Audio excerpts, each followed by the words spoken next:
मेरे पति ने मुझे तलाक दे दिया था क्योंकि मैं कभी माँ नहीं बन सकती थी और उसने बाद में दूसरी शादी भी कर ली। 1 साल बाद उसके घर बेटे का जन्म हुआ और उसने मुझे उसके बेटे के पहले जन्मदिन पर बुलाया ताकि वो सब देखकर मुझे बुरा लगे। उसका प्लान मुझे अच्छे से पता था, इसीलिए पार्टी के लिए जाते समय मेरे पास एक लिफाफा था, वो मैं अपने साथ ले गई। जब मैं पार्टी में पहुंची तो उसने मुझे देखा और मेरे पास आकर कहने लगा कि देखो, तुम्हें तलाक देने का मेरा फैसला एकदम योग्य था। आज मैं एक बच्चे का बाप बन गया हूँ। उसकी बात सुनकर मुझे हंसी आई और मैं उसे वो लिफाफा उसके हाथ में देते हुए कहने लगी कि इसे ध्यान से देखो।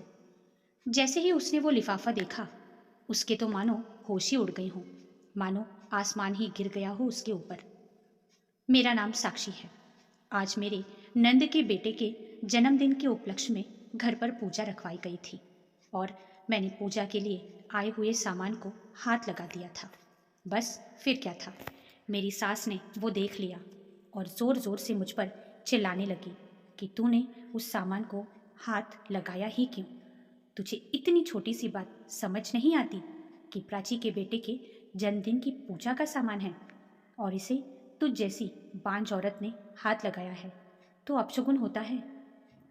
या कहीं ऐसा तो नहीं कि तुझे अपनी नंद का सुख देखा नहीं जा रहा है? इतना सुनते ही मेरी आंखों से आंसुओं की धार बहने लगी। फिर भी अपनी भावनाओं को दबाते हुए मैंने कहा, माँ जी, इससे आगे मुझसे कुछ कहा ही नहीं गया। उतने में मेरी नंद प्राची, जो मेरी नंद कम और सहेली ज्यादा थी, मुझे ताना मारते हुए कहने लगी कि भाभी, तुमसे ऐसी उम्मीद नहीं थी। शायद मेरा माँ बनना तुमसे देखा नहीं जा रहा है। इतना अपमान सहन करने के बाद मैं उदास चेहरे के साथ अपने पति की तरफ देखने लगी। मेरे पति मुझे बहुत प्यार करते थे। वैसे भी हमारी लव मैरिज हुई थी।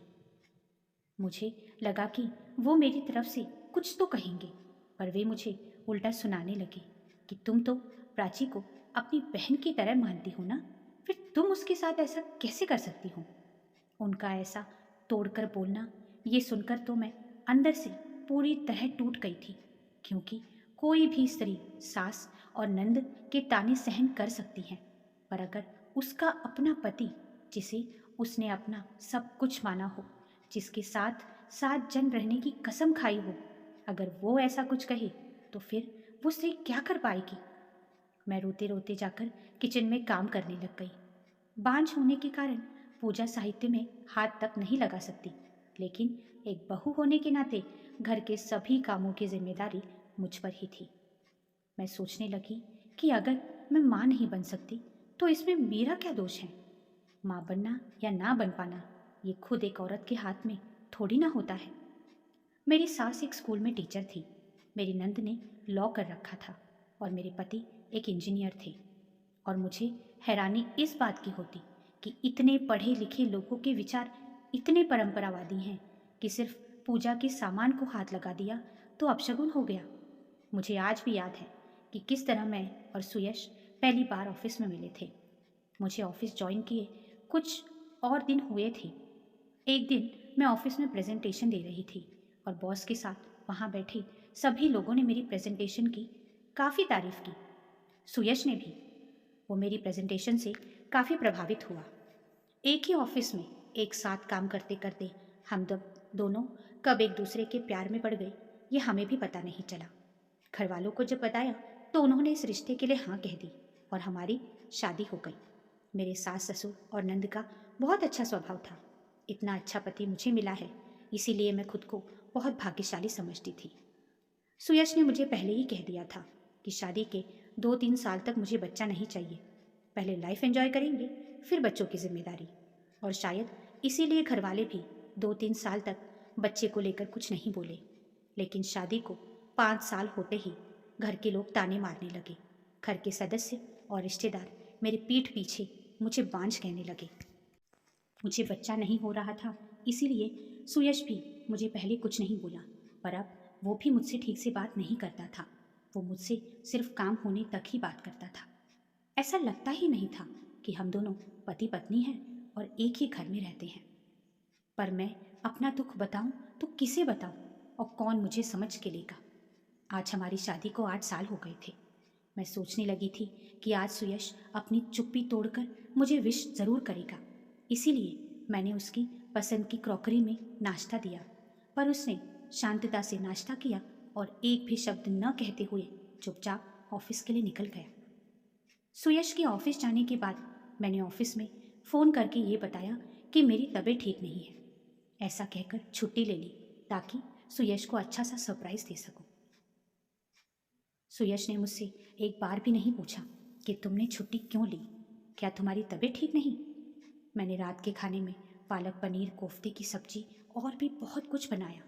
बेडरूम सुंदर फूलों से और मोमबत्तियों से सजाया और उसकी पसंद की लाल रंग की बॉर्डर की साड़ी पहनी। मुझे आज पूरा यकीन था कि सुयश आज उसकी चुप्पी तोड़कर मुझसे बात करेगा और मैं उसे बच्चा गोद लेने के लिए राज़ी कर लूँगी। लेकिन जब वो घर आया, उसने एक बार भी मेरी तरफ नहीं देखा।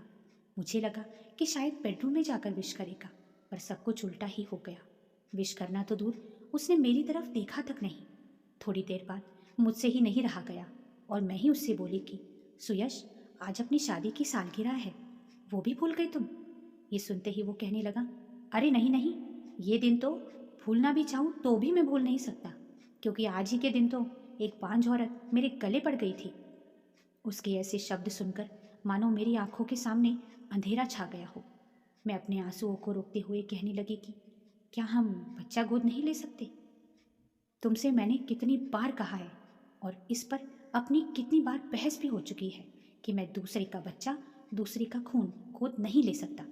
मुझे मेरा खुद का बच्चा चाहिए, जो तुम मुझे इस जन्म में नहीं दे सकती।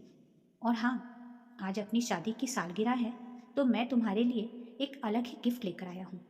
मैं सोचने लगी कि जो इंसान बार बार नाक की ही रट लगा रखी हो, वो मेरे लिए क्या गिफ्ट लेकर आया होगा। सुयश ने मुझे एक लिफाफा दिया। मैं भी बहुत उत्सुकता से उसे खोलने लगी। अंदर जब देखा तो उसमें तलाक के पेपर्स थे। उन कागजात को देखकर मुझे विश्वास ही नहीं हो रहा था कि जो इंसान मेरी इतनी तारीफ करता था, इतना प्यार करता था, हर तरह के समय में मेरा साथ दिया, आज वो एक बच्चे के लिए मुझे तलाक दे देगा। ऐसा लग रहा था मानो आसमान ही टूट पड़ा हो मुझ पर।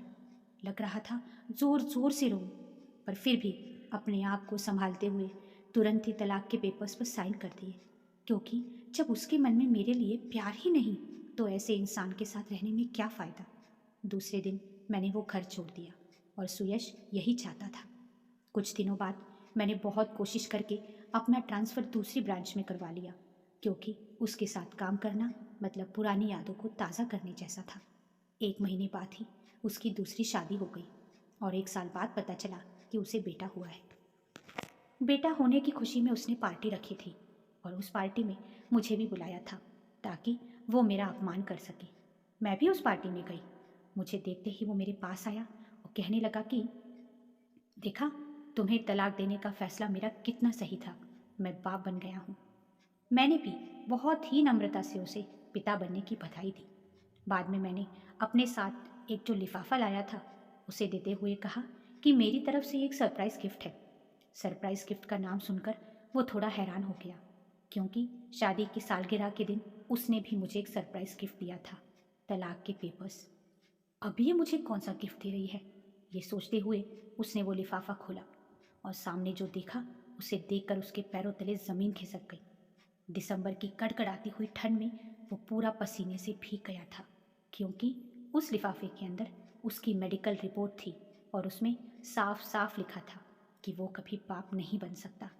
वो अपनी पत्नी की तरफ देखने लगा और उसकी झुकी हुई नज़र ने सब कुछ एकदम शीशे की तरह साफ कर दिया था। मैंने उससे कहा कि अब तुम्हें तय करना है कि तुम्हें दूसरे का बच्चा, दूसरे का खून गोद लेना है या नहीं। ऐसा कहकर मैं वहाँ से चली गई। दूसरे दिन वो और उसकी माँ मेरे घर आई। दोनों को कुछ समझ नहीं आ रहा था कि क्या कहा जाए। फिर वो कहने लगा कि वो मेडिकल रिपोर्ट। मैंने उसे बताया कि तुम्हें याद है, हम दोनों ने मेडिकल चेकअप करवाया था और किसी काम की वजह से तुम रिपोर्ट लाने नहीं जा पाई, फिर मैं अकेले ही गई थी। इस पर सुयश कहने लगा कि हाँ हाँ, और फिर घर आने के बाद तुमने कहा कि कमी तुम में है, फिर तुम झूठ क्यों बोली? क्यों इतने दिन तक सभी के ताने सुने? क्या ज़रूरत थी तुम्हें झूठ बोलने की? मैंने कहा, क्योंकि मैं तुमसे प्यार करती थी। मुझे लगा कि जब तुम्हें सच्चाई पता चलेगी तो तुम इस बात को सहन नहीं कर पाओगी और अंदर से पूरी तरह से टूट जाओगी।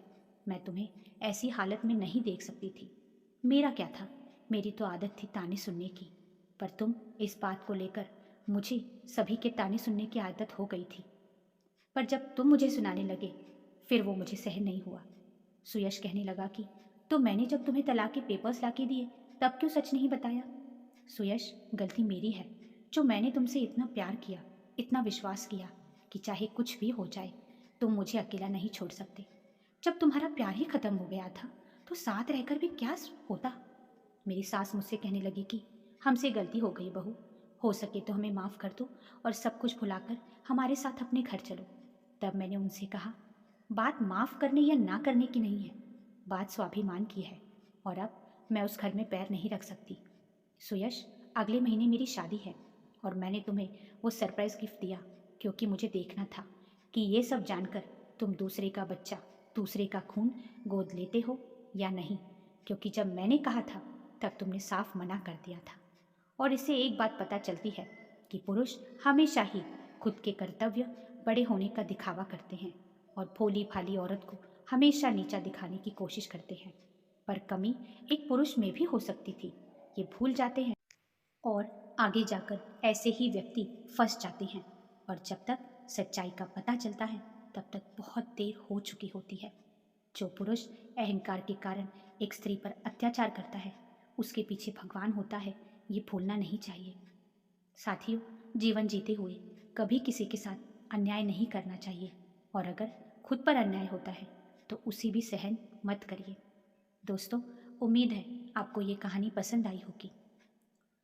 आपकी इस कहानी को लेके क्या राय है कमेंट करके ज़रूर बताना और चैनल को लाइक और सब्सक्राइब ज़रूर करना।